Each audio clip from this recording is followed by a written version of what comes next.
우리 하나님 말씀을 좀 보겠습니다. 요한복음 7장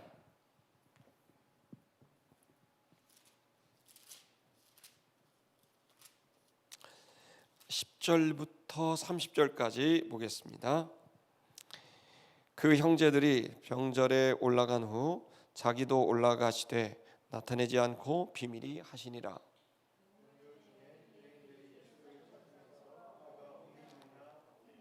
예수께 대하여 무리 중에서 수군거림이 많아 혹은 좋은 사람이라 하며 혹은 아니라 무리를 미혹하게 한다 하나.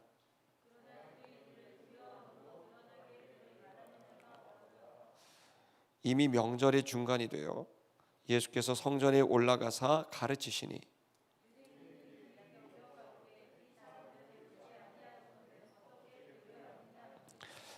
예수께서 대답하여 가라사대 내 교훈은 내 것이 아니요 나를 보내신 이의 것이니라.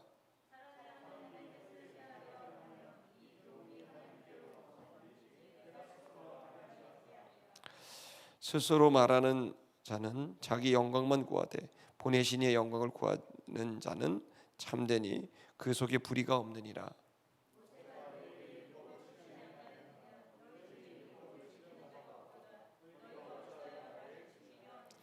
무리가 대답하되 당신은 귀신이 들렸도다.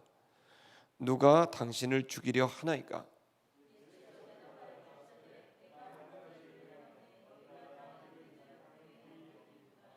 모세가 너에게 할례를 주었으니 그러나 할례는 모세에게서 난 것이 아니요 조상들에게서 난 것이라. 그러므로 너희가 안식일에도 사람에게 할례를 주느니라.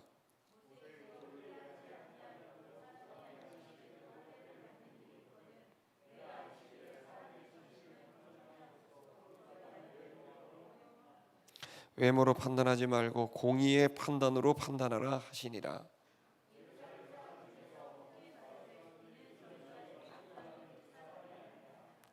보라 드러나게 말하되 저희가 아무 말도 아니하는도다. 당국자들은 이 사람을 참으로 그리스도인 줄 알았는가?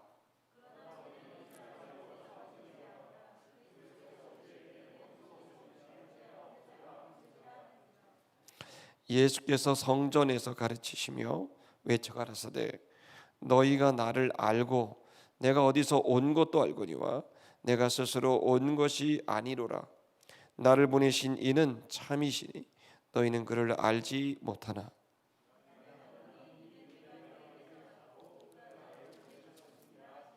같이 하겠습니다. 저희가 예수를 잡고자 하나 손을 대는 자가 없으니 이는 그의 때가 아직 이르지 아니했음이로라. 아멘.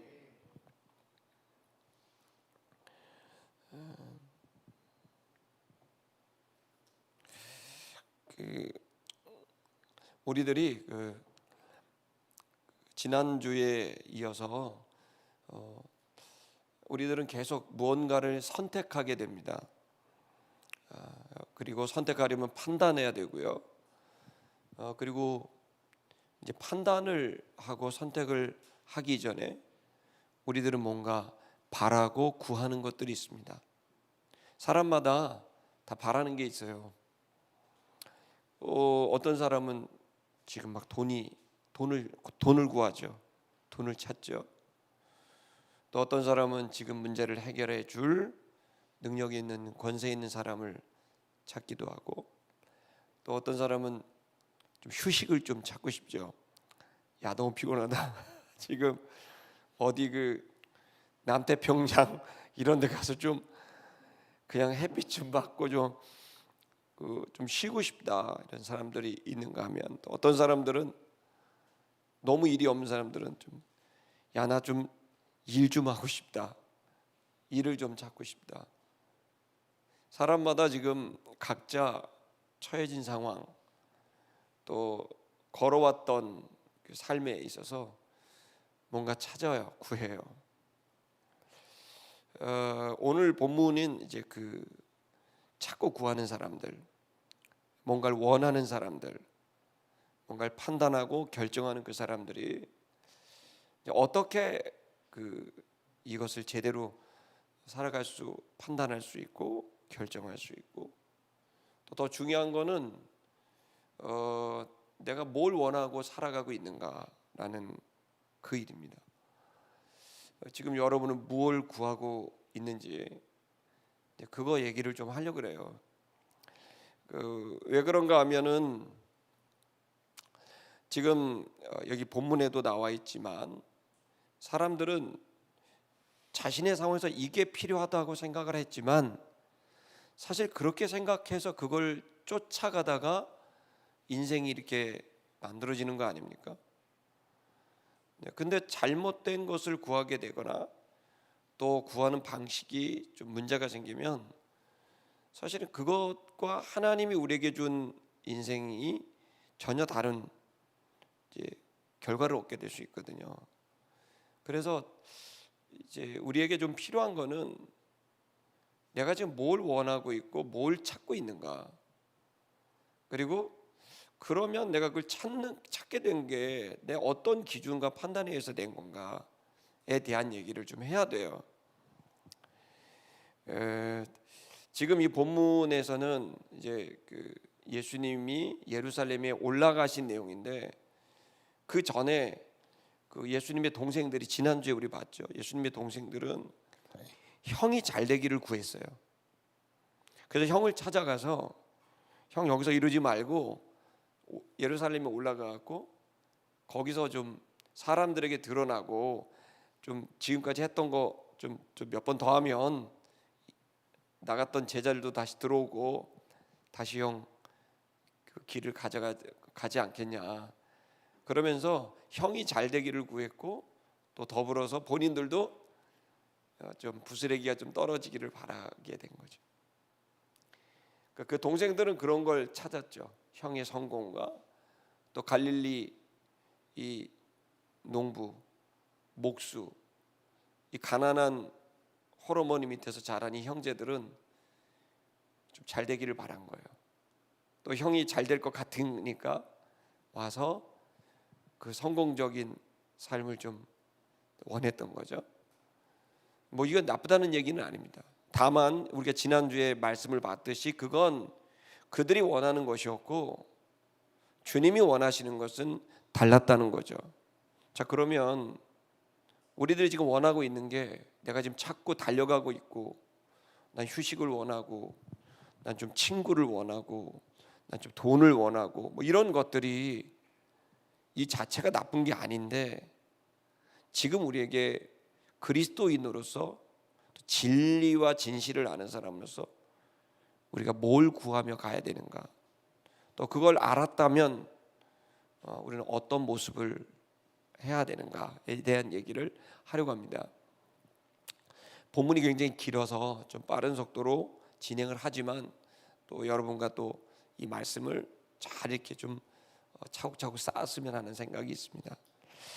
자, 이게 우리가 지금 어떤 구하는 것이 무엇인지 좀 더 보겠습니다. 10절을 보겠습니다. 10절을 보면 이제 예수님이 여기에서 그 형제들이 명절에 올라간 후에 올라가셨다 되어 있어요. 그리고 또 밑에 보면 비밀로 나타나지 않고 올라가셨다. 여러분 여기서 우리가 지난주에 봤듯이 형제들이 예루살렘 올라가자 그랬죠. 근데 올라갔어요. 근데 똑같이 올라갔는데 원래 예수님은 이제 마지막 그 예루살렘에 올라갈 때는 비밀스럽게 올라가지 않았죠. 새끼 나귀를 타고 그야말로 온 예루살렘이 떠들썩하게 하면서 입성을 하셨거든요. 근데 오늘 여기 초막절에서는요 비밀스럽게 올라가셨다는 거예요. 아무도 모르게 잠입하듯이 올라갔어요. 자, 여러분 우리가 신앙생활에 하나의 패턴을 가지게 될 때 스스로 이제 함정이 빠집니다. 항상 신자는 이래야 돼 이런 생각들이 있어요. 근데 당당해야 돼. 왜 숨어 다녀? 당당히 다니지. 뭐 이렇게 말할 수 있는 거죠. 신앙생활은 그러한 자기가 어떤 고정되어 있는 패턴을 계속 반복하는 뚝심도 필요하지만 더욱더 중요한 것은 이 내가 가지고 왔던 신앙의 뚝심을 찾고 그걸 지키는 것도 중요하지만 더 중요한 건 매 순간마다 하나님의 뜻을 듣고 그 하나님의 뜻대로 결정하는 일이 훨씬 더 중요한 일인 겁니다. 그러니까 어떤 경우에는 그야말로 드러내놓고 이렇게 들어가는 때도 있지만 어떤 때는 비밀리에 숨어서 잠입하듯이 스파이가 들어가듯이 들어가야 될 때도 있는 거죠. 자, 그렇게 결정한 이유가 뭐죠? 그 이유는 다른 것이 아니라 예수님이 살아가게 했던 바로 하나님 아버지의 말씀이었다는 거예요. 그러니까 예수님은 본인의 얘기대로 산 게 아니라 아버지께서 내게 말씀하지 않고는 내가 말한 적이 없다. 그리고 날마다 한적한 곳에 가셔서 골방에 가서 하나님 아버지와 교제를 나누시고 그날 자신이 살아갈 말씀을 받고 그리고 그것으로 본인의 하루의 삶을 결정을 하고 나아가셨습니다. 물론 큰 그림 안에서는 예루살렘을 향해 온 인류의 구원을 향해 갔지만 그분은 매 순간마다 하나님과의 친밀한 관계를 통해 그가 판단했고 결정한 거죠. 뭐 정확히 말하면 하나님 말씀에 순종한 거죠. 그래서 이 초막절에는 비밀리에 올라가야 되겠다고 결정하시게 된 건 아직 주님의 때, 즉 온 인류를 위해 십자가의 죽음의 때를 맞이하지 않고 있는 거죠. 여러분, 그에 비해서 예수의 동생들은 여기 보시면 예수의 동생들이 올라간 다음에 갔어요. 왜 이렇게 주님이 예수의 동생들과 다른 행보를 할까요? 예수님의 동생은 12제자에 들지도 않습니다. 왜 이럴까요? 이들이 지금 가지고 있는 가치관과 신앙과는 예수님이 가지고 있는 관과 너무나 차이가 나기 때문에 예수님이 의도적으로 거리를 두고 있는 걸 알 수 있죠. 복 있는 사람은 악인의 길을 쫓지 아니하고 죄인의 길에 서지 아니하고 오만한 자의 자리에 앉지 않는다.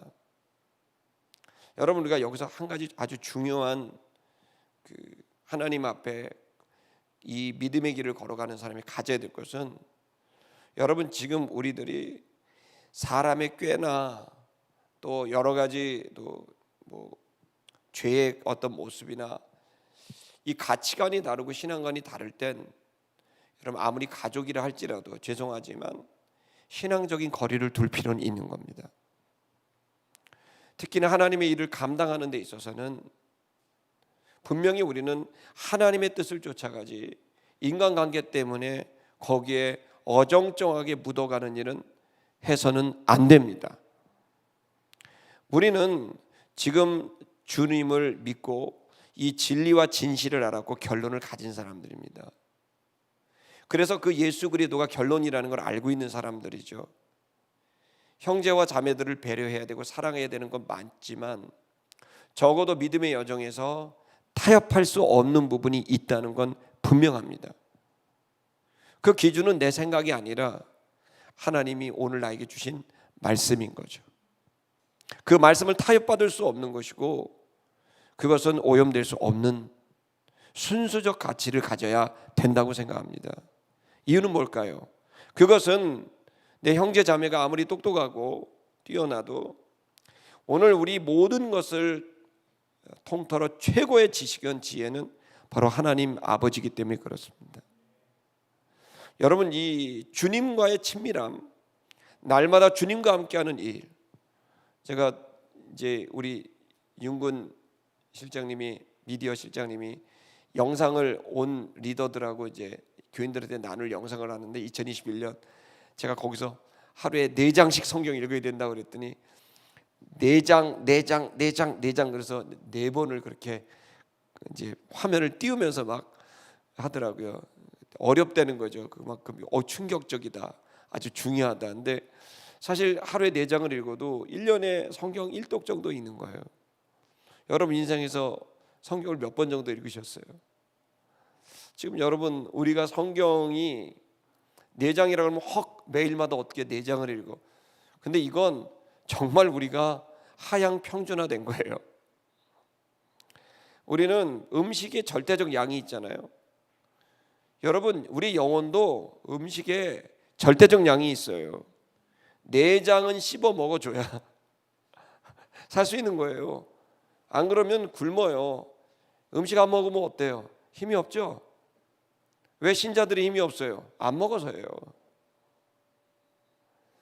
여러분, 지금 우리들이 매일마다 주님 앞에 큐티, 콰이어 타임, 그 경건의 시간, 침묵의 시간을 갖는데, 그 시간 안에 우리가 해야 될 가장 중요한 것은 내 하소연하는 게 아니에요. 하나님의 말씀을 먹는 거예요.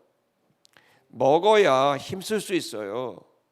여러분, 왜 힘 없는 줄 아세요? 안 먹어서요. 먹어야 힘이 나요. 근데 아무거나 먹으면 힘쓰지 못해요. 병들어요. 왜 힘들고 병들은 줄 아세요? 아무거나 먹어서예요. 유튜브에 나와 있는 거 아무거나 먹고, 케이블 TV 나와 있는 거 아무거나 먹고, 책 아무거나 먹고, 그러니까 병든 거예요. 힘이 없죠. 양질의 음식, 최고의 음식, 보약, 하나님 말씀입니다. 이거 먹어야 되거든요. 예수님도 결국 드신 거예요. 하나님 아버지로부터 말씀을 먹은 거죠. 그리고 그것으로 하루를 사시고 일주일을 사시고 평생을 사신 거 아닙니까? 여러분, 우리가 결정해야 될 건, 지금까지 내가 어떻게 신앙생활을 해왔다. 목사님 저 관여하지 마세요. 저 이대로 그냥 갈 거예요. 안 돼요. 지금은 전시 상태예요. 전시 상태. 예배도 숨어서 드리잖아, 이렇게. 지금 이러한 상황에서 저와 여러분은 강화돼야 되고 전신갑주를 입어야 됩니다. 근데 전신갑주 이전에 먼저 건강해야 돼요. 먹어야 건강하죠. 먹어야 돼요. 여러분, 주님을 만나야 되는 겁니다. 주님과 함께 해야 되는 거죠. 저는 여러분에게 신촌 아름다운 교회 성도 여러분 도전합니다. 예수님이 하셨던 것처럼 날마다 말씀으로 주님과 교제하시기를 축복합니다. 자, 예수님의 비결은 거기 있었던 겁니다. 그것이 예수님의 옳은 판단, 옳은 결정, 또 옳은 삶을 살 수 있었던 승리의 비결이 거기 있었던 거예요. 하나님 아버지로 살았습니다. 저와 여러분이 예수 그리스도로 살기를 축복합니다. 아멘. 자, 11절을 보면 그래서 올라가셨는데, 유대인들이 명절 중에 찾았습니다. 누구를? 그들이 그가 어디 있느냐라고 찾았어요. 여러분, 이 질문은 인간들이 가장 많이 하는 질문이에요. 어디 있느냐? 아침에 병든 사람은 약이 어디 있냐? 야, 아들 어디 갔냐? 또 아니면 친구 어디 갔냐? 내 짝은 어디 갔냐? 결혼 상대자는 어디 갔냐? 또 내가 일할 직장은 어디 갔냐? 어디 있냐? 사람들은 계속 어디 있느냐라고 하는 이 질문을 찾아요. 그러니까 구하는 게 있는 거죠. 구하는 게 있는 거예요. 사람들은 누가 가르쳐주지 않아도 저절로 갓난아기도요, 엄마의 모유를 구하고요, 찝찝하면 막 울어 제끼는 거고요, 기저귀 갈아달라고 원하는 거고요. 사람들은 전부 원하고 구하는 게 있는 거죠. 자, 여러분, 그래서 우리에게 되게 중요한 질문은 어디 있느냐예요. 어디 있느냐. 그 어디 있느냐라고 하는 질문이 되려면 내가 무엇을 찾고 있느냐, 내가 무엇을 원하고 있느냐, 이 질문이 이제 나오는 거죠.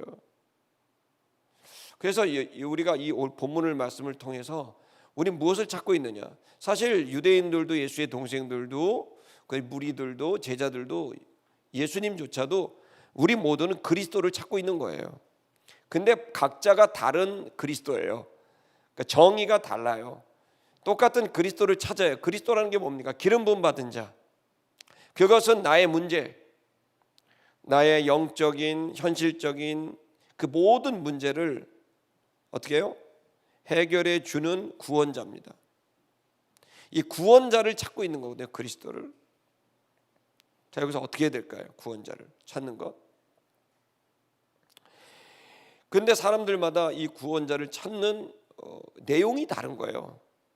예수의 동생들에게 그리스도는 자기의 성공을 가져다 주는 자, 자, 유대인들에게 그리스도는 자신의 집단 바리새파 사두개파를 더 권고히 해주는 그런 존재, 또 무리들에게는 현실의 문제를 해결해 주는 존재, 오병이어 같은 일들이 일어나는 존재 등등 각자가 생각하는 그리스도가 다른 겁니다.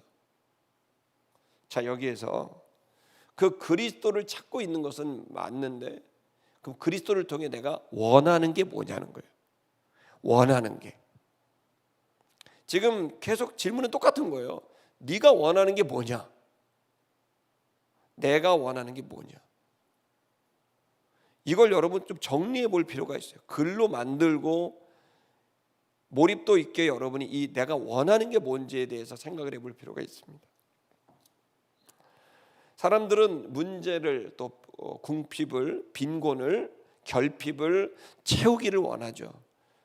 그래서 대부분 원하는 것들이 거의 규정되어 있습니다. 그걸 예수님이 산상수훈에서 뭐라고 그랬냐면 무엇을 먹을까, 무엇을 마실까, 무엇을 입을까, 이걸 염려하지 말라고 예수께서 얘기하신 것은 결국 인간들은 자신에게 있는 자신의 열망을 채우기를 원하는 그 결핍이 채워지기를, 누가 그리스도가 채워주기를 원하는 게 종교심을 갖게 하는 게 그들의 모습이었다는 거죠.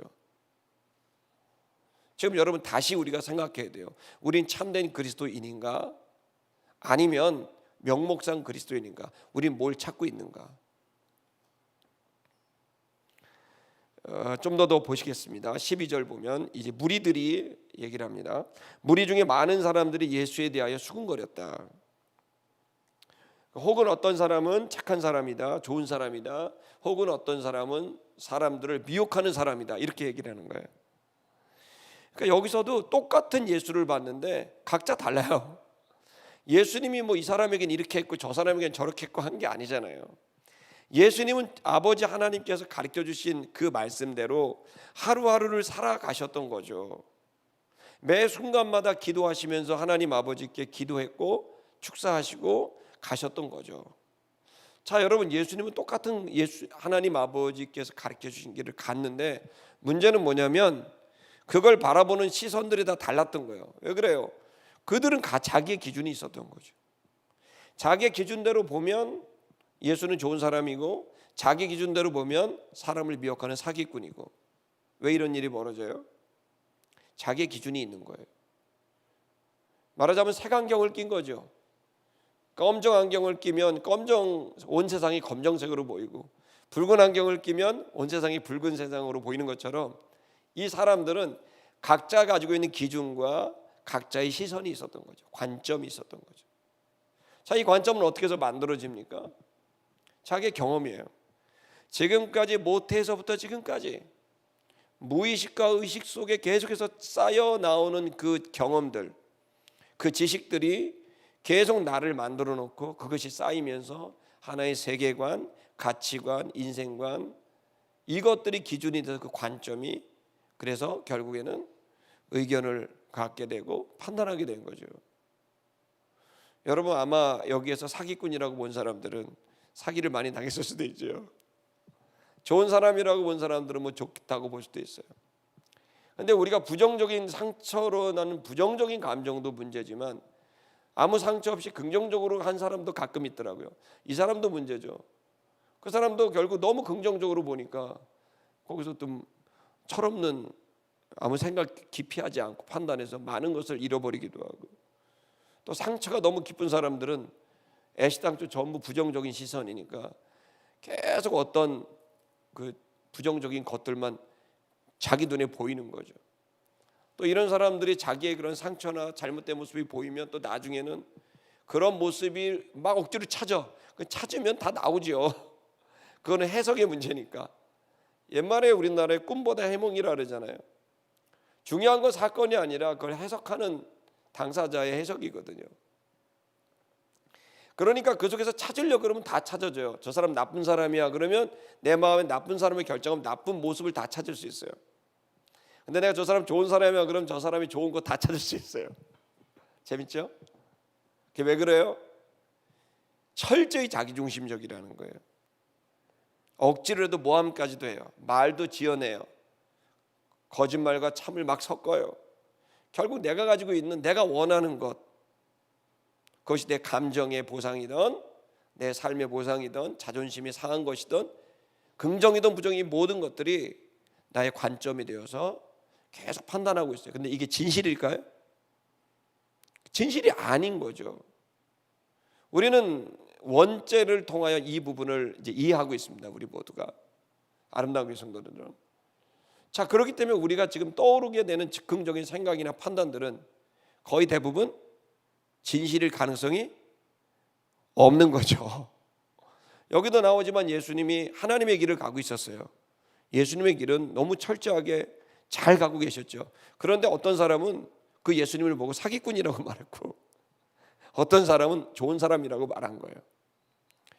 이 모든 이야기들은, 판단들은 사실 진실과 관계가 없을 수도 있는 거죠. 그렇다면 우리가 두 가지를 알아야 돼요. 하나는 뭐냐면 지금 내가 떠오르고 있는 나의 판단도 이것이 좋은 사람, 나쁜 사람, 이것도 사실은 진실일 가능성이 희박하다.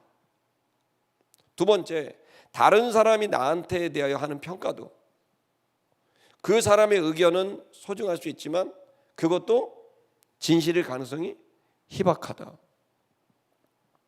자, 그렇다면 우리가 어디서 진실을 찾나요?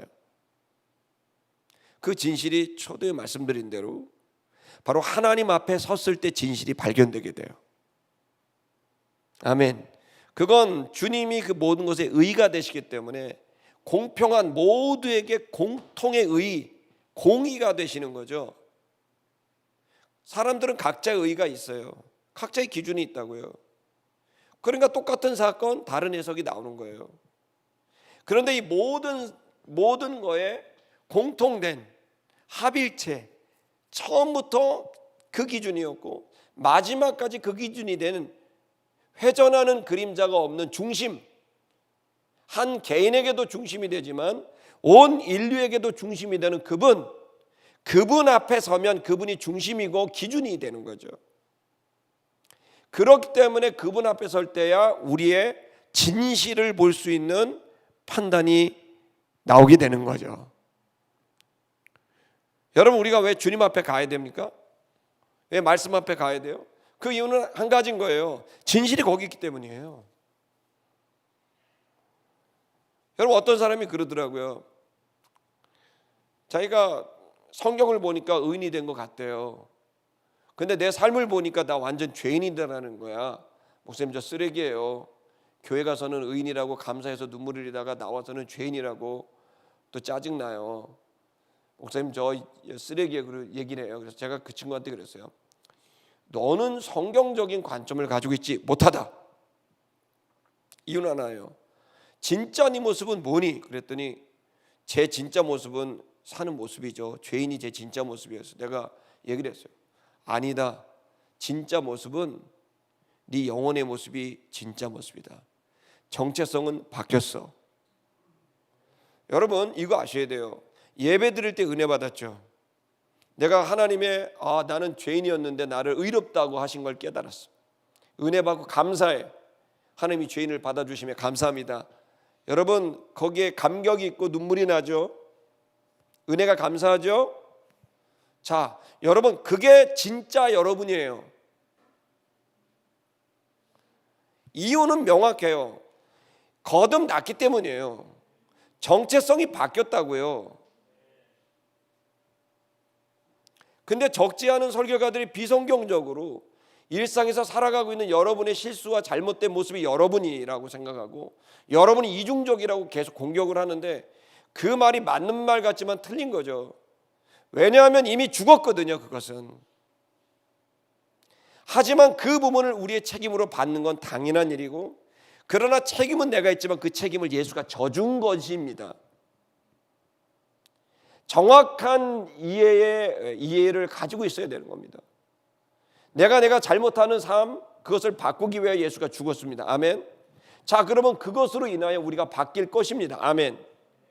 그렇다면 이제 육에 속한 여러분들이 영에 속한 자로 바뀌게 됐고, 그 영이 나이기 때문에 우리는 영에 집중해야 되고, 그 영혼에 집중하고 영이신 하나님과 교제를 나누고 성령의 도움을 받고 예수의 영으로 우린 계속해서 교제를 통하여 우리의 영이 강화되게 됐을 때 드디어 육이 점점 더 성화되어져 가는 거죠. 우리의 정체성은 정확히 말한 나는 바로 거듭난 나입니다. 예전에 육에 속한 이규는 죽었습니다. 장례식 치러야 돼요. 아멘. 우리 미리 치릅시다. 아멘. 세브란스 가서 그냥 미리 치릅시다. 이규 죽었다고 공고 내고 죽었어. 걔는 뭐가 사서 이제 내가 산 것이 아니다. 내 안에 그리스도가 산 것이라고 선언한 거야. 내 안에 그리스도가 산 게 뭡니까? 내 영혼이 사는 거예요. 여러분, 우리가 진실을 보려면 하나님 앞에 가야 진실이 나와요. 진면목. 그러나 이 진면목이 쌓여 있어요. 너무 오랫동안 쌓아놨거든요. 좋지 않은 지식과 의식으로, 문화로, 행동으로 쌓아놨어요. 여러분이 지금 겉옷을 입고 쇠타를 입고 속옷을 입고 여러분이 쌓듯이 진면목이 쌓여 있어요. 근데 이게 풀어지는 때가 있어요. 벌거벗기는 때가 있다고요. 그때가 언제냐면 주님 앞에 섰을 때, 말씀 앞에 섰을 때 진짜 내가 나와요. 여러분, 옷이 여러분이에요? 아니에요. 옷 다 계속 갈아입으실걸요. 허르면 집어 던지고, 그래서 옛날에는 우울했던 내가 좀 밝은 나로, 좀 교제적인 나로, 다시 좀 침울한 나로 막 계속 바뀌잖아요. 이 모든 건 여러분의 본체가 아니에요. 여러분의 본체 아이덴티티는 여러분의 영혼이에요. 그리고 그것을 육신으로 입었어요. 근데 육신이 더러운 옷이에요. 할렐루야. 그러니까 더러운 옷을 입었어. 연약한 옷을 입었어. 그러나 그 옷이 나는 아니에요. 이미 이제 내 육은 거죽대기처럼 내 옷이 돼버렸고 나는 영혼으로 거듭났습니다. 그래서 진실은 언제 나오느냐? 잠깐 보여요. 그래서 대부분 진실이 안 보여요. 그럼 진짜를 볼 수 있는 때는 언제냐? 주님 앞에 있을 때, 말씀 앞에, 그 말씀에 대하여 내가 기도하며 나아갔을 때, 그때 내가 벌거벗겨지면서 하나님 앞에 내 모든 모습이 다 벌거벗겨져서 부끄러운 게 아니라 그 진짜 벌거벗긴 모습을 통해 이제 우리는 우리 안에 맑은 영혼을 우리가 대면할 수 있는 거예요. 야, 내가 존귀한 왕 같은 제사장이었구나. 여러분, 그래서 우리가 이 은혜를 안 사람들은 안 거예요. 저기 노숙자들 보면서 무시하지 않지요. 왜요? 본 거예요. 주님 앞에 갔더니 저 사람이 하나님의 저를 위해 죽은 존귀한 자구나. 그걸 진실을 안 거라니까요. 저 사람이 어떤 옷을 입었냐, 뭐 무슨 직위냐, 이걸로 보는 게 아니에요. 이거 다 껍데기고 외모예요. 진실이 아니란 말이에요. 그러니까 우리들이 지금 어느 때 진면목을 보고 이렇게 각자 다른 판단이 나오는 것은 공의 되신 주님, 기준이 되신 주님 앞에 가지 않고 자기가 기준이 되어서 봤기 때문에 긍정적인 판단, 부정적인 판단이 공존해서 수군거리게 되고 있다. 자, 그러면 여러분에게 우리는 또 여기서 진리를 깨닫는 거죠. 자, 우리가 해야 될 일은 주님 앞에 갈 때 진실을 알 수 있다. 나라는 존재, 너라는 존재, 우리 모두 살아가는 세상이라는 존재가 무엇인지를 어디서야만 누구를 기준으로 해야만 알 수 있느냐? 주님을 기준으로 해야만 알 수 있다. 그 주님 앞에 가는 것이 곧 말씀 앞에 가는 것이다. 말씀을 통하여 주님을 만나는 것이다. 그래서 여러분, 우리가 이 좀 바른 이제 성경적 인간론을 갖게 되길 축복합니다. 자, 여러분, 여기서 이 사람들은 여전히 주님이 기준이 아니라 자기가 기준이 돼서 예수를 판단합니다. 야, 예수님을 미혹하는 사람으로 판단을 했으니 얼마나 오판을 하고 있는 겁니까? 자, 여러분, 이런 모습입니다. 자, 13절. 이렇게 하는 군중들이 있었고요. 또 한 사람들은 그러나 드러나게 말하는 사람들이 없었다. 이렇게 부정을 얘기해도 긍정을 얘기해도 말들을 못해 수군거려 이렇게 하는데 실제로 드러나게 말하는 사람은 없었다는 거예요. 그 왜 드러나게 말하는 사람이 없어요? 권력자가 있었기 때문이에요. 유태인들이에요. 이 사람들 때문에 두려워서 감히 예수에 대한 평가를 하지 못하게 하는 거죠. 자, 그렇다면 유태인들의 평가가 있었던 거죠. 그 평가에 반대되는 말을 할 수가 없었어요. 왜요? 겁을 주니까요. 괜히 말했다가 뒤탈나거든요. 구속될 수도 있고 불이익을 당할 수도 있는 거죠. 자, 여러분, 이 세상은요, 이처럼 개인의 판단도 있지만 집단이 권력화가 되기도 해요. 그래서 이 집단이 권력화가 됐을 때 정말 무서운 결과가 나와요. 여러분, 여기에서도 유대인들이 이제 사람들을 어떻게 통제했어요? 두려움으로 통제한 거예요. 권력을 갖고 두려움을 주는 거라면. 사람을 움직일 수 있는 방법 두 가지가 있어요. 그건 성경적인 방법이 아니라 이 비성경적인 방법 두 가지인데, 하나는 뭐냐면 겁을 주면 사람들이 움직여요. 아주 좀 그래요. 그러니까 겁을 내야 돼요. 그러면 움직여요. 겁나야. 두 번째는 어떻게 움직이는 줄 아세요? 그들의 탐욕을 자극하면 또 움직여요.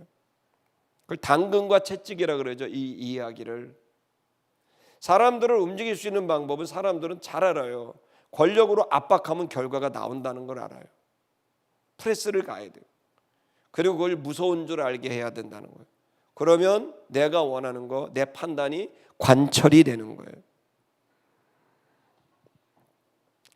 여러분, 제가 이제 좀 요즘에 어려운 일이 많았어요. 사실 올해. 그러니까 제가 성결대학교를 나왔거든요. 성결대학교를 나와서 그 신학교를 나왔잖아요. 신대원을. 그랬을 때 이제 거기 이제 신대원이 최근에 1년 동안 총장님이 없어요. 지금. 왜냐하면 총장을 서로 하려고 막 그런 게 있어요.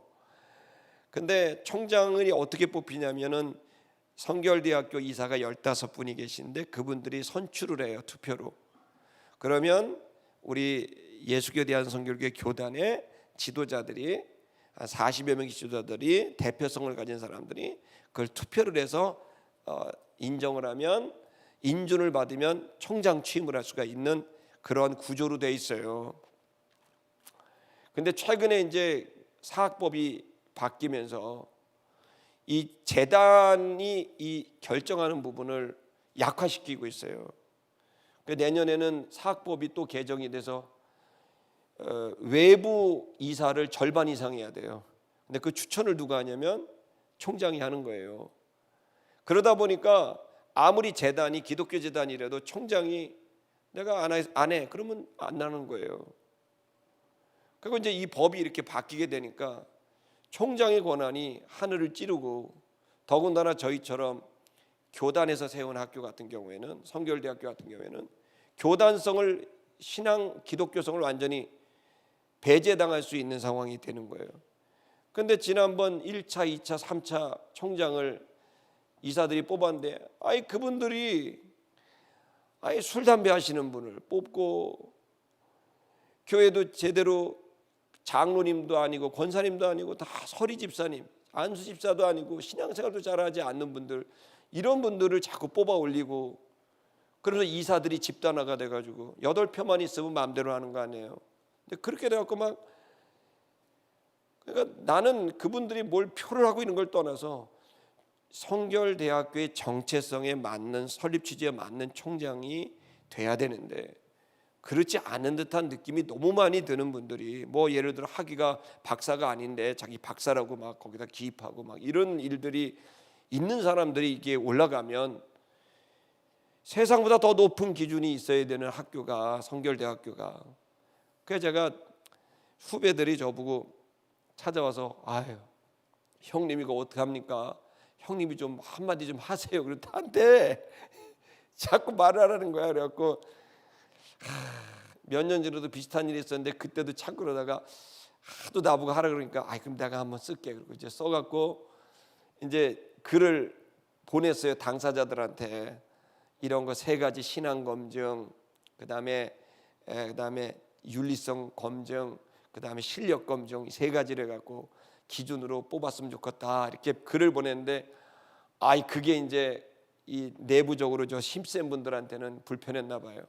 그래서 제가 그 과정 중에 원래는 한 30몇 분이 이름을 올리기로 했거든요. 근데 올리기 직전에 나보고 글 쓰라 그랬던 후배들은 자기 이름 빼달라는 거예요.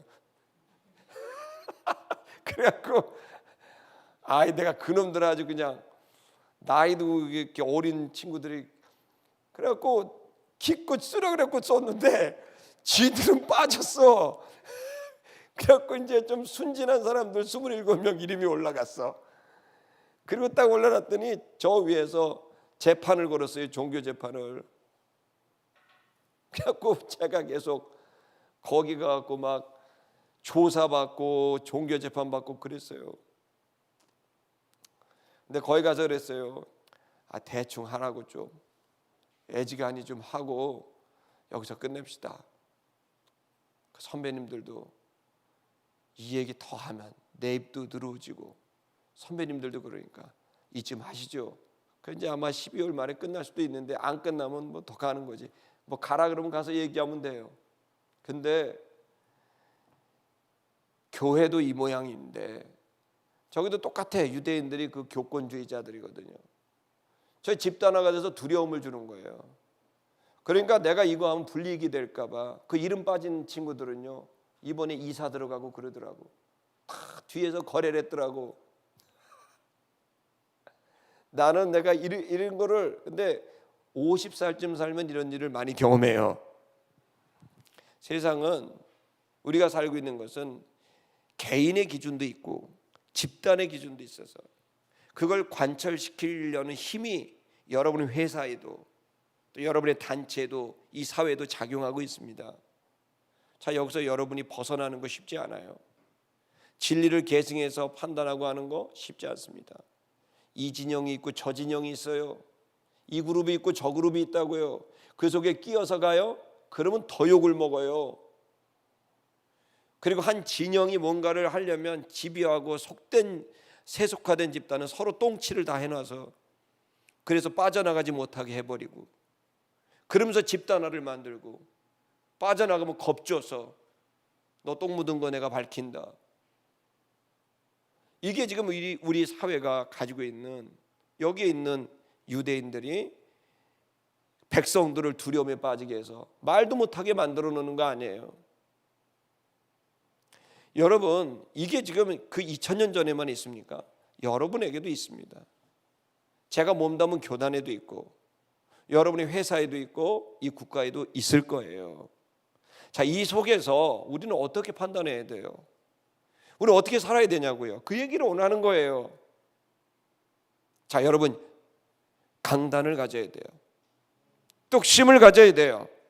아멘. 여러분 그래서 부정적인 평가, 미혹하는 사람, 사기꾼, 좋은 사람 오만 소리가 있어도 사람들의 소리, 집단의 소리 너무 흔들리지 마세요. 예수님이 그 소리 다 듣고 사셨어요. 그 예수님 어떻게 갔나요? 그분은 오로지 하나의 one voice, 하나의 소리를 들었단 말이에요. 예수는 아버지로 말미암아 살았다고요. 그러면 저는 여러분에게 얘기하는 거예요. 여러분도 예수로 인하여 살란 말이에요. 그래서 불이익이 오걸랑 받아. 어차피 세상은 악해요. 내가 아무리 깨끗하게 살려고 해도 와 있어서 다 들어오죠.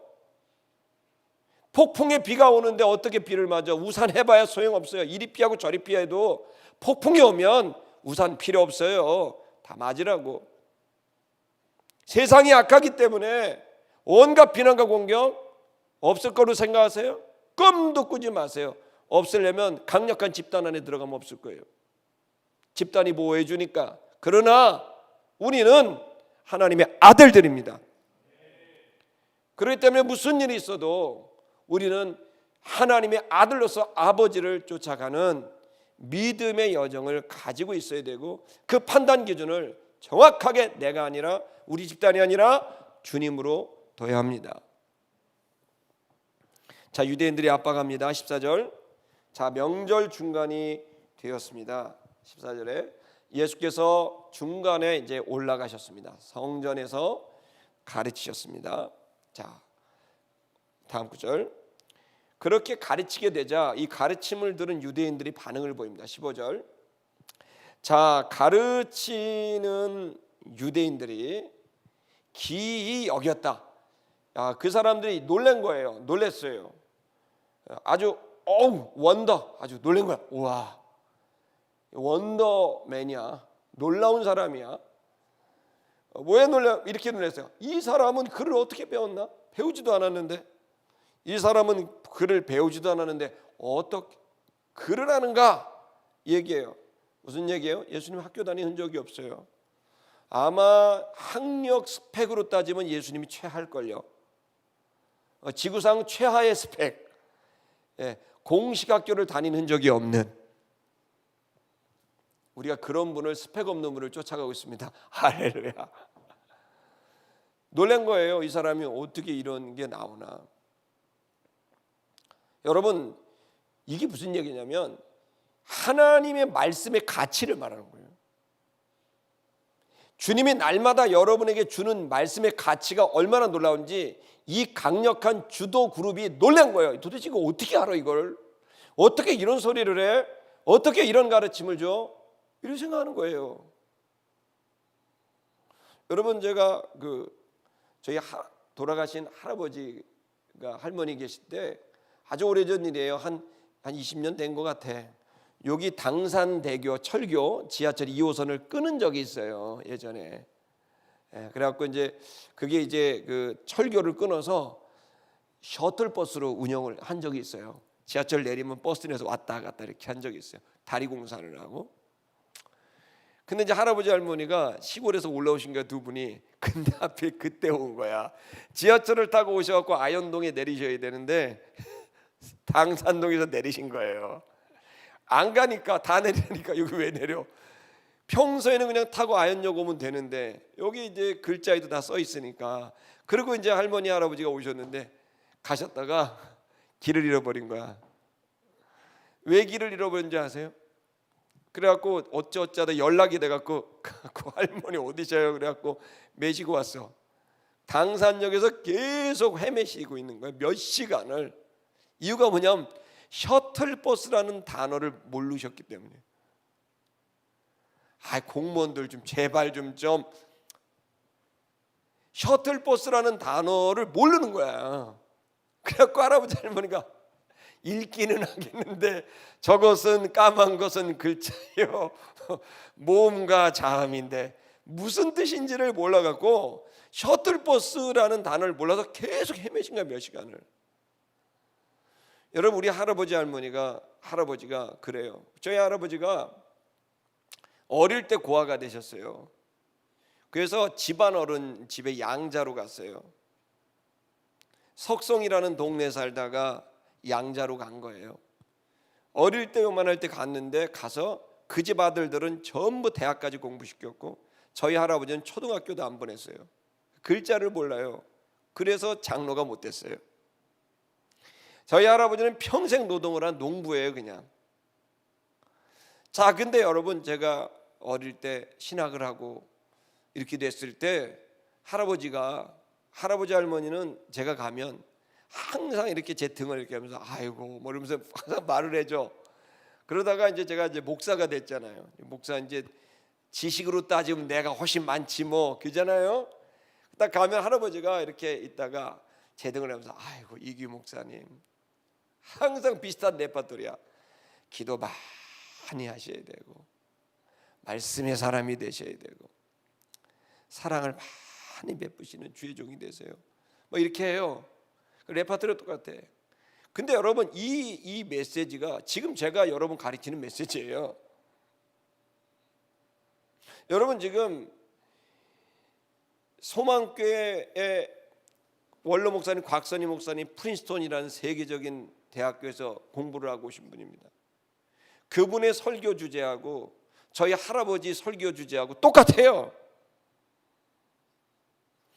여러분, 이걸 알아야 돼요. 그러면 우리 할아버지가 어떻게 이게 놀라운 가르침을 목사 손자에게 할 수 있었냐?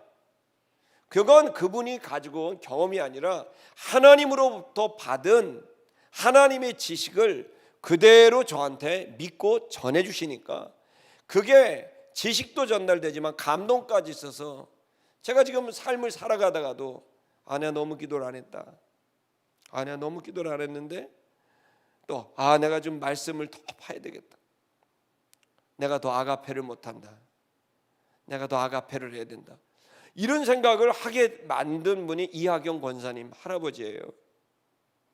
자, 여러분, 지금 여러분이 왜 제가 이렇게 말씀 앞으로 가라 그러느냐, 여러분이 학력으로 따지나 지적 능력으로 따지나 모르겠어요. 그거는 천차만별이에요. 그런데 제가 얘기할 수 있는 거는 여러분, 그 모든 지식에 뛰어난 지식이 있습니다. 하나님께 속한 지식이 있어요. 이걸 받아내면 정말 창조적인 지식과 창조적인 정사가 나와서 여러분, 이 세상 사람들이 놀라운 이야기, 놀라운 활동을 할 수 있다는 것을 여러분이 알기를 바라는 겁니다. 왜 주님께 가야 됩니까? 바로 그렇기 때문이에요. 그 가치가 대단하기 때문이에요. 거기에서 정사가 나옵니다. 한 방울에 탁 정사가 떨어지면 그걸로 감동적인 시가 나오고 음악이 나오고 그림이 나옵니다. 근데 한 방울에 툭 아이디어가 툭 생각에 덩어리가 뚝 떨어지면 그것으로 여러분 논문이 나오고요, 그것으로 여러분 기술이 나오고요.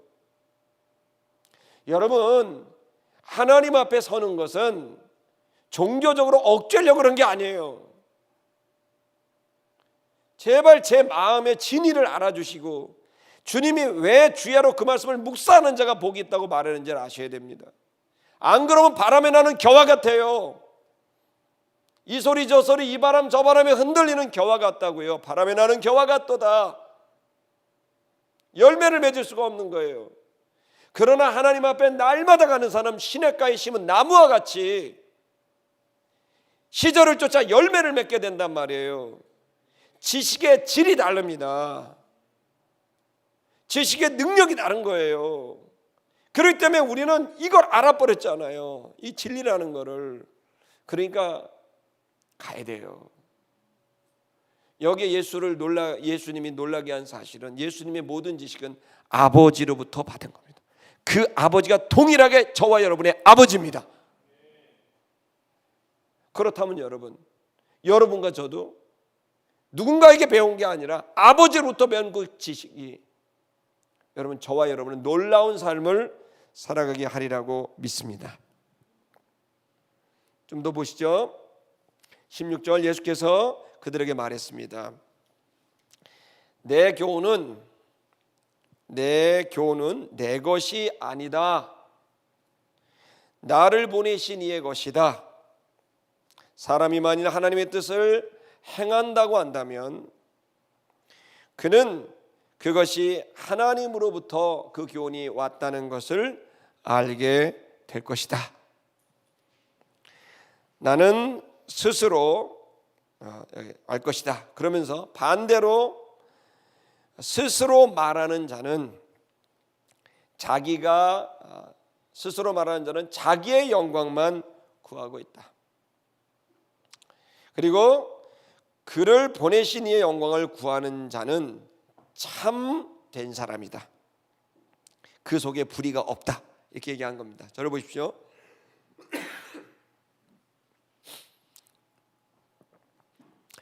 불의가 없어요. 그러니까 자기의 영광을 구하는 사람은 자기 스스로 말하는 거예요. 자기 기준에 자기 생각. 지금 여러분 현대교육은, 현대사회교육은 자기 생각을 말하라는 거잖아요. 자기 기준으로 자기 결정권, 행복 추구권, 이걸 말하잖아요. 그러니까 정확히 예수님하고 반대되는 얘기예요. 이걸 가르치는 것이 공교육이에요. 그러니까 지금 모든 공교육은 예수님의 가르침과 정반대를 가르치고 있다고요. 얘네들은 아버지 얘기도 듣는 게 아니에요. 선생님 얘기 듣는 것도 아니에요. 누구 얘기 들을 거 없다, 네 얘기만 들으라는 거예요. 이게 공교육의 핵심 본질이에요.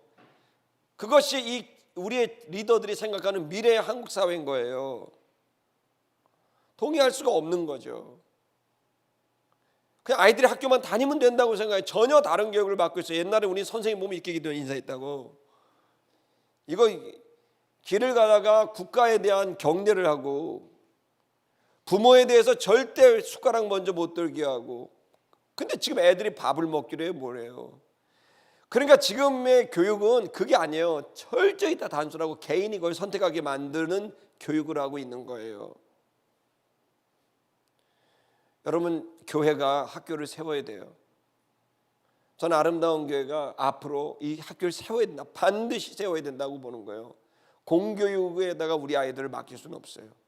유치원, 초등학교, 중학교, 고등학교, 대학교까지 저는 이런 가치관과 세계관 속에 있는 교육에 동의할 수 없어요. 예수님의 가르침이 그거예요. 스스로 말하는 사람은 스스로의 영광을 구한다. 그러나 아버지로부터 온 사람은 아버지의 영광을 구한다는 거예요. 자, 여러분, 신앙은 바로 거기에 있는 거죠. 그래서 그 사람들은 불의가 그 속에 없다. 불의가 뭡니까? 의에서 벗어난 거예요. 그게 없다는 거예요. 왜 그럴까요? 의가 하나님이니까. 예수는 하나님의 공의니까. 그리고 그분이 모든 거에 공통된 의가 되는 그 중심이 되는 거니까. 더 보겠습니다. 19절. 모세가 너희에게 율법을 주지 않았느냐? 너희 중에 율법을 지키는 자가 없다. 율법을 줬는데 율법을 안 지킨다라는 거죠. 무슨 얘기입니까? 너희가 어찌 나를 죽이려고 하느냐? 왜 나에 대해서 부정적인 감정을 갖고 죽이려고 하느냐? 그랬더니 20절에 무리가 말했습니다. 당신 귀신 들렸다.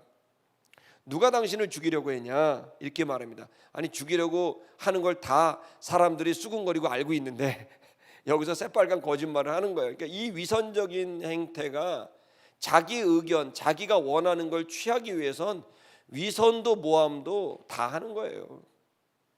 이 모습을 보여주고 있는 겁니다. 21절. 예수께서 대답을 했습니다. 그가 그들에게 말을 했습니다. 내가 한 가지 일을 행했다. 한 가지 일이 뭡니까? 안식일에 병자 고친 겁니다. 이 문제 갖고 계속 안식일에 일했으니까 이단이다 이렇게 하면서 계속 공격한 겁니다. 자, 내가 한 가지 일을 행했다. 병자를 안식일에 고쳤다. 너희가 나 괴이히 여겼다. 이걸로 놀랬다. 22절. 자, 보자. 모세가 너희에게 할례를 주었지 않냐? 자, 그러나 그것은 사실 할례는 모세가 준 게 아니라 조상들이 준 것이다.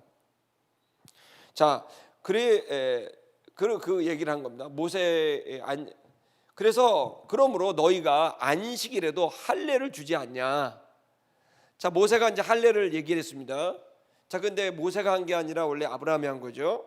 아버지가 원래 하는 겁니다. 그 할례를 통해서 평생 자기 성기의 표피를 제거해서 평생 자기 성기를 보면서, 그렇죠? 아침 저녁으로 볼 거 아닙니까? 자기 성기를 보면서 내가 거룩한 하나님의 백성이라는 사실을 생각하면서 영적으로 건전하게, 거룩하게, 정결하게 하는 거 아닙니까?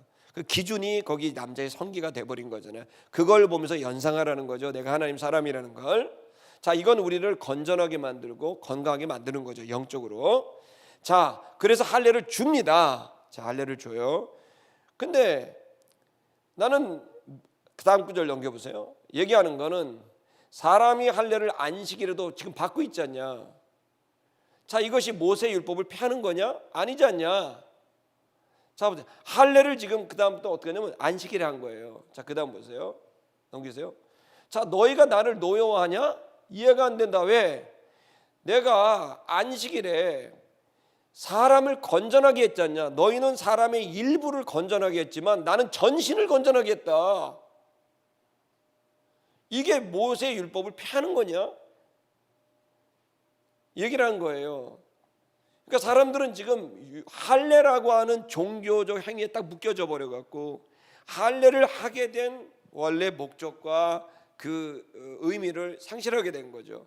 예수님이 말을 한 거예요. 이 할례는 몸의 일부를 한 거지만 나는 전신을 할례를 준 거다. 건전하게 한 거다.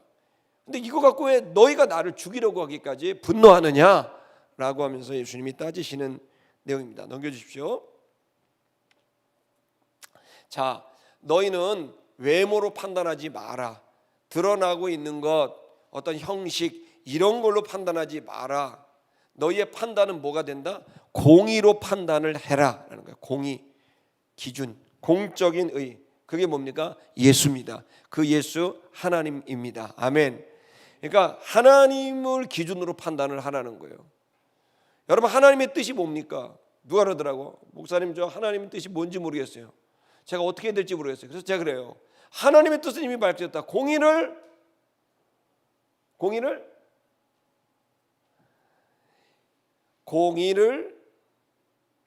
인자를 그렇죠. 주님이 우리에게 말하시는 뜻은 공의를 행하며 인자를 사랑하는 것이라고 얘기했잖아요. 자, 여러분, 하나님 뜻은 나온 거예요. 그럼 그걸 알았으면 그대로 하는 거죠. 이게 공인지 이게 인자인지 사랑인지 그걸 보면 되는 거예요. 즉 주님이 기준이 되고 그 기준으로 우리는 판단하는 겁니다. 아멘.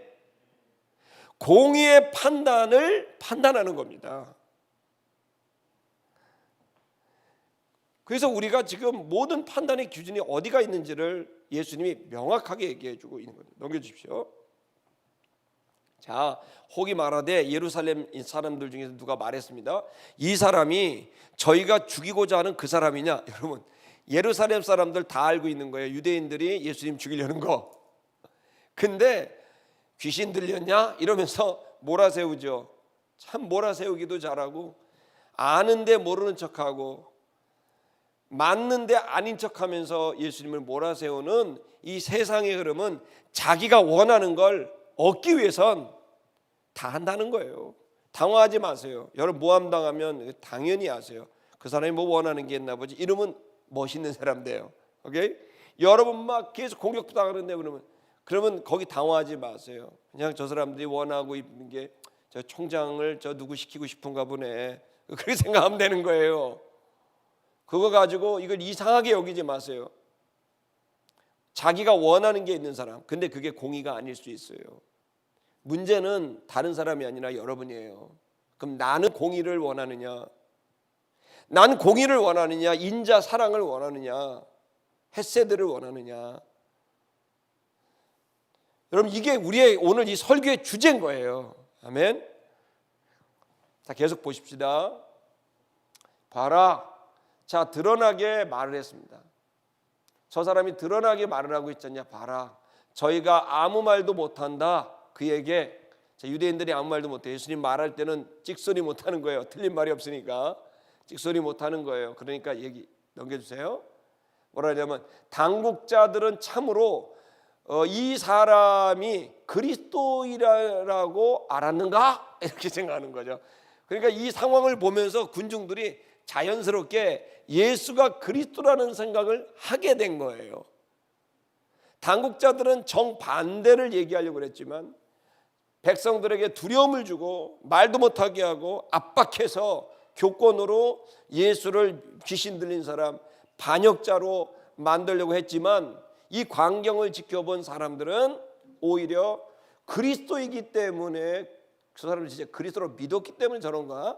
라고 하는 의구심을 갖게 만들었다는 겁니다. 넘기십시오. 자, 그러나 우리는 이 사람을 아노라. 이 사람이 이제 갈릴리 사람 아닙니까? 그가 어디서 왔는지 알고 있다. 그리스도께서 오실 때에는 아는 자가 없다. 그가 어디서 오는지 아는 자가 없다고 되어 있는데 이 사람은 어디서 왔는지 우리가 알고 있지 않냐. 그러니까 헷갈리는 거예요. 한편으로는 그리스도이라는 것 같은데 한편은 아닌 것 같기도 하고, 그러면서 이제 백성들이, 군중들이 어려워하고 있는 상황입니다. 넘겨주십시오. 자, 예수께서 이 광경을 보시고 28절에 얘기를 하시는 겁니다. 자, 예수께서 가라사대 가르치시면서 말했습니다. 외쳤습니다. 너희가 나를 알고 있지 않냐? 그리고 너희는 내가 어디서 온 것도 알고 있다. 여러분, 그게 놀라운 얘기예요. 이 얘기는 본인이 갈릴리에서 왔다는 얘기를 하는 건가? 여러분, 지금 예수님이 큰 목소리로 크리죠, 외쳤던 겁니다. 이게 조금 말한 게 아니고요. 성전에서 크게 외친 거예요. 너희는 나를 알고 있도다. 너희는 내가 어디서 왔다는 걸 알고 있도다. 야, 너무 놀라운 거죠. 어디서 온지 알고 있다. 이 얘기는 지금 무슨 얘기냐면 갈릴리에서 왔다는 얘기가 아니라 하늘로서 내려왔다는 걸 알고 있다는 거예요. 이미 예수님은 본인이 하늘로서 내려온 산떡이라고 몇 차례 말씀을 하셨거든요. 하나님이 나의 아버지라고 말씀하셨고요. 이 얘기는 유태인들을 완전히 자극하는 얘기죠. 이 얘기는 완전히 돌맞을 각오로 하는 얘기입니다. 예수께서 갑자기 큰 소리로 외치시면서 그렇게 했습니다. 그리고 내가 스스로 온 것이 아니다. 나를 보내신 이는 참된 분이시다. 너희는 그를 알지 못하는도다. 29절 나는 그를 안다. 내가 그에게서부터 났기 때문이다. 그는 나를 보내셨다. 여러분, 여기서 예수님이 선포를 해버리는 거예요. 내가 하늘에서 왔고 너희는 모르고 나는 안다. 난 그분으로부터 났고 그분이 나를 보냈다. 그러면서 선포를 합니다. 저를 보십시오. 지금 기독교에서 상당히 중요한 건 많은 흐름들이 세상에다가 기독교를 설득을 해서 알려줘야 된다는 얘기를 많이 합니다. 기독교 변증학 쪽에서 많이 합니다. 근데 여러분, 그게 필요한 거는 맞아요. 그러나 그 변증이 되려면 먼저 선포가 되고 변증을 해야 됩니다. 두괄식이든 귀납적이든 어떻든 분명한 사실은 복음에 대한 선명한 얘기를 해줘야 돼요. 그래야 기독교가 되는 거예요. 많은 설득하는 기독교 변증학자들이, 적지 않은 사람들이 뭐라고 얘기를 하냐면 여기 천지신명이 하나님이에요. 그 알라 그분이 하나님이에요. 예수에 대한 얘기도 그러면서 모든 것이 마치 그 종교가 하나인 것처럼 얘기를 한단 말이에요. 남산 올라가는 게 이쪽으로 올라가면 저쪽에서 이태원에서도 올라오고 장충단에서도 올라오고 명동에서도 올라가잖아요. 그러니까 올라가는 거는 다르지만 목적지는 남산 꼭대기인 것처럼 종교가 다 달라도 똑같은 겁니다 라고 얘기하는 가르침이 기독교 지성사에 지금 지배적으로 하고 있는 거예요. 그러니까 지금 이 공부를 하고 나온 목회자들이 지금 배출되고 있는 상황인데요. 저는 거기다가 그 학문의 노력은 인정. 근데 내가 얘기하고 싶어. 그럼 그게 기독교예요? 그게 성경이 말한 기독교가 맞냐는 거예요. 종교와 종교는 싸우지 말아야 된다는 취지에서 종교다원주의가 나온 겁니다. 근데 싸우지 말라는 얘기, 오케이, 그것까지도 인정. 그러나 만약에 이렇게 기독교를 해석한다면 기독교가 아니라 혼합종교죠. 불교가 불교될 수 있는 것은 석가모니에 대한 것을 명확히 해야 되고, 기독교가 기독교 될 수 있는 건 명확해야 됩니다. 다만 명확해야 되고 서로 간에 파괴적인 싸움을 하지 말자라고 논의는 할 수 있죠, 윤리적 차원에서. 그러나 혼합은 다른 문제라는 거예요. 믹스는 다른 문제인 거예요. 지금 여러분, 여기서 예수님은 아주 명확하게 복음을 선포해요. 그럼 이 중에 쫙 갈라지죠. 거의 대부분은 이제 미친 사람이야 라고 얘기했겠죠.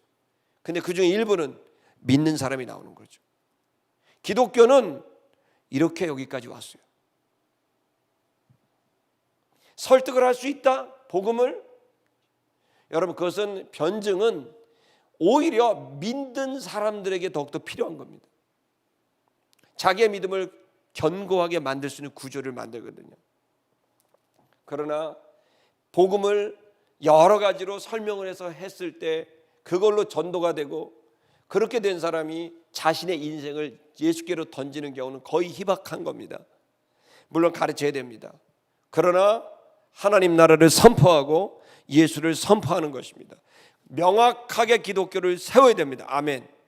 여기서 예수님은 본인을 그 수군거리는 가운데서 고함을 치시면서 너희는 그분을 모른다. 나는 그분을 알고 있다. 나는 그분으로부터 나왔다. 그분이 나를 보냈다라고 외치게 된 거죠. 아름다운 게 성도 여러분, 기죽지 맙시다. 기독교, 나 기독교인이야 말합시다. 너 뭘 믿는데? 나 예수 믿어. 예수 믿으면 어떻게 되는데? 구원받아. 구원받는 게 뭔데? 내 영혼이 구원받고 내 삶도 당당하게 살 수 있어. 난 믿음으로 살아. 넌 뭘로 사니? 당당해집시다. 나 예수 믿는 믿음으로 산다. 넌 뭘 믿니? 널 믿니? 믿고 살려면 살아봐. 안 되는 거 알잖아. 나도 알아서 이제 예수 믿고 산다. 난 예수로부터, 하나님으로부터 날마다 말씀을 공급받고 난 깨달음을 얻고 사는 게 너무 좋고 행복하고 당당하다. 여러분, 지금 이때에 움츠리지 마세요. 어깨를 펴시고 고개를 들고 예수님처럼 여러분이 누군지, 여러분이 믿고 있는 게 뭔지 당당하게 선포하고 가세요. 그것을 동의하지 않아도 여러분 너무 그걸 마음을 쏟지 마세요. 동의하지 않아요, 사람들이. 그러나 아버지께서 마음을 만진 사람들이 나와요. 그 아버지께서 마음을 만진 사람들이 그 말씀에 동의하며 오게 되는 역사가 일어납니다. 그러므로 여러분, 사람 눈치 보지 마십시오. 배려하지만 눈치 보지 마세요. 여러분이 주님과의 친밀함으로 가서 날마다 가서 주님께 놀라운 지식을 받으세요. 그리고 그 지식으로 하루를 계획하고 사세요. 하루 종일 쉬지 말고 기도하시며 주님께 물으세요. 주님께 도움을 구하세요. 그리고 여러분이 해야 될 말을 주님께 받으시고 그 말을 하세요. 그렇게 행동하세요. 여러분, 그 속에 주의 나라가 여러분을 통해 나타내지게 되는 것이고 주의 의가, 주의 기준이, 공의가 바르게 설 수 있는 것입니다. 저와 여러분이 당당한 하나님의 아들이 되시기를 주의 이름으로 축복합니다. 우리 찬양하십시다.